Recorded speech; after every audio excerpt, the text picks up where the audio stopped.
ممكن تجيب أسرع 11 عداء 100 متر في العالم، تلبسهم تيشيرت واحد وتخسر الماتش 5-0 قدام فريق بطيء، عارف ليه؟ عشان السرعة اللي أنت بتشوفها في الأولمبيكس دي حمادة، والجيم سبيد اللي قدامك أو سرعة الماتش الحقيقية دي حمادة تاني خالص. الناس فاكرة إن السرعة إنك تجري سبرنت وتسبق، ده كلام للمبتدئين. في ليفل البروفيشنالز أو المحترفين في حاجة اسمها synchronized team speed. يعني إيه؟ يعني السرعة الجماعية المتزامنة. يعني إيه؟ يعني لو أنت لعيب سريع بس بتتحرك لوحدك، أنت ثغرة في الفريق. الفريق المرعب هو اللي بيتحرك كأنه جسم واحد ب 22 رجل. لو المهاجم ضغط والخطوط اللي وراه ما اتحركتش في نفس الملي سكند او الفيمتو ثانيه، يبقى سرعتك دي بالله واشرب ميتها.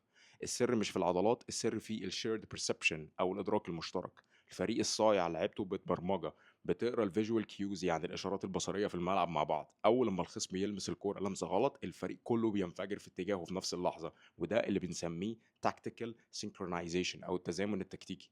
انك تسرق وقت من الخصم قبل ما تسرق منه مساحه، دي السرعه اللي بتكسب بطولات مش سرعه التراك. في بروجرام الاستيك اثليت هيخليك لعيب ذكي وسريع وعارف امتى وفين تنفجر مع فريقك عشان تخنق الخصم وحولك من مجرد حد جراي لمحرك في الملعب. ده لو انت عايز تبطل تجري عمال على بطال وتفهم السرعه الحقيقيه. اعمل لي فولو وشير وكلمني دلوقتي او ابعت لي دي ام كول عشان اعمل لك خطه كامله كرياضي مرن او الاستيك اثليت. سلام.